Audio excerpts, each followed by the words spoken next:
दिल्ली के नरेला की रहने वाली एक महिला के पति की मौत के बाद उसका सहारा बनता वो जीवन बीमा जो अक्सर मुश्किल परिस्थितियों में मदद करता है। लेकिन ये महिला उसी बीमा राशि को पाने के लिए पिछले 6 साल से भटक रही थी, लेकिन कंपनी बीमा देने के लिए तैयार नहीं थी। महिला ने जी हेल्पलाइन में कॉल किया, मदद मांगी और जी हेल्पलाइन ने तुरंत ही बीमा राशि उन्हें दिलवाकर उनका हक उन्हें दिलाया।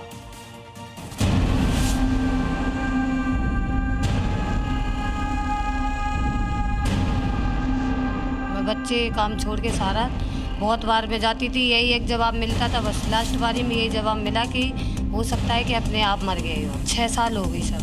मैंने थाने में भी बात कर ली थी, सारे कागज वगैरह डॉक्यूमेंट सारे लाई, सब कुछ मैंने ओके कर दिए थे। फिर लास्ट बारी में यही बोल दिया कि देख लो, हो सके जो अपने आप से कर लिया हो। जीवन बीमा यानी वो राशि जो आप अपनों की सुरक्षा के लिए पैसा जमा करते हैं, जिससे जिंदगी की कोई अनहोनी उनके जीवन की गति न रोक दे। लेकिन कई बार जिस बीमा को आप अपने बात का सहारा मानते हैं, वही बीमा राशि लापरवाह सिस्टम के हाथों ऐसी मार खाती है कि अपने धक्के खाने को मजबूर हो जाते हैं। कुछ ऐसा ही दर्द था दिल्ली के नरेला की रहने वाली रूबी देवी का, जिन्हें जिंदगी ने कम ही उम्र में बड़ा दर्द दिया। पति की मृत्यु हो गई, बच्चे छोटे हैं, सहारा बीमा पॉलिसी थी, लेकिन वो भी पिछले 6 साल से उन्हें नहीं मिल पाई। ये 7 साल हो गए उनको। हाँ, गुजरे हुए। मैंने बहुत प्रयाग करी ना, सब लोगों से कहा ना, मेरा यहाँ कोई नहीं था।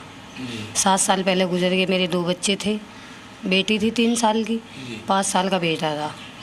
पति का नाम सर्वेश था, उनकी मृत्यु हो गई। मेरी किसी ने हेल्प नहीं करी।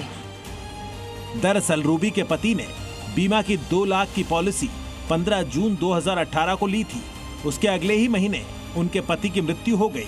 रूबी उसके बाद सभी जरूरी दस्तावेज लेकर बीमा कंपनी के दफ्तर के चक्कर काटती रही, लेकिन कोई मदद नहीं हुई।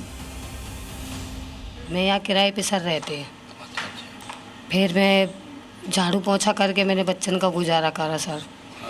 उसके बाद में मैंने कंप्लेंट भी करी, कोई सुनाई नहीं हुई। मैंने थाने में भी बात कर ली थी, सारे कागज वगैरह डॉक्यूमेंट सारे लाई, सब कुछ मैंने ओके कर दिए थे। फिर लास्ट बारी में यही बोल दिया कि देख लो, हो सके जो अपने आप से कर लिया हो। जिंदगी की मार झेल रही रूबी के जख्मों पर नमक छिड़कने का काम किया इस दफ्तर में काम करने वाले अधिकारियों ने, जिन्होंने उनके पति की मौत पर भी सवाल उठा दिए। मैं बच्चे काम छोड़ के सारा बहुत बार में जाती थी, यही एक जवाब मिलता था बस। लास्ट बारी में यही जवाब मिला कि हो सकता है कि अपने आप मर गए हो। तो इसलिए मैं परेशान बहुत थी।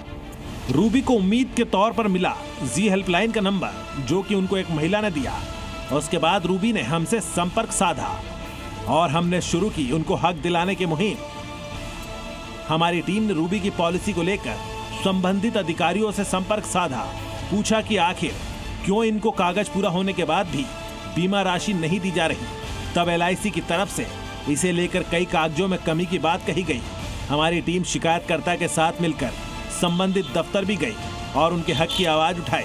जिन कागज की कमी बताकर अब तक उनका पैसा रोका था, उसे दोबारा जमा कराया गया।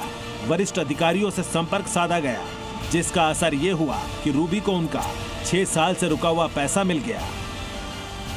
मेरी मदद हो गई है, आपका बहुत शुक्रिया हो, आपने बहुत मेरी हेल्प करी। दिल्ली के नरेला की रहने वाली रूबी देवी अपने पति की मौत के 6 साल बाद भी पति के जीवन बीमा की रकम के लिए धक्के खा रही थी। लेकिन आखिरकार जब जी हेल्पलाइन ने मदद का बीड़ा उठाया तो LIC की तरफ से उसे पति के जीवन बीमा का रकम दे दिया गया। लेकिन जीवन बीमा की रकम के भुगतान के बाद भी जब जी मीडिया की टीम ने नरेला में LIC ऑफिस के अधिकारियों से कैमरे पर बात करने की कोशिश की तो उन्होंने कैमरे पर आने से मना कर दिया। शायद LIC अधिकारियों को अपनी गलती का एहसास रहा होगा कि उनकी गलतियों की वजह से ही सही, आखिर एक विधवा महिला 6 सालों से दफ्तर के चक्कर लगा लगा के थक चुकी थी। कैमरामैन रंजन रुस्तगी के साथ सुमंत कुमार, जी मीडिया, नरेला, दिल्ली। जी न्यूज़।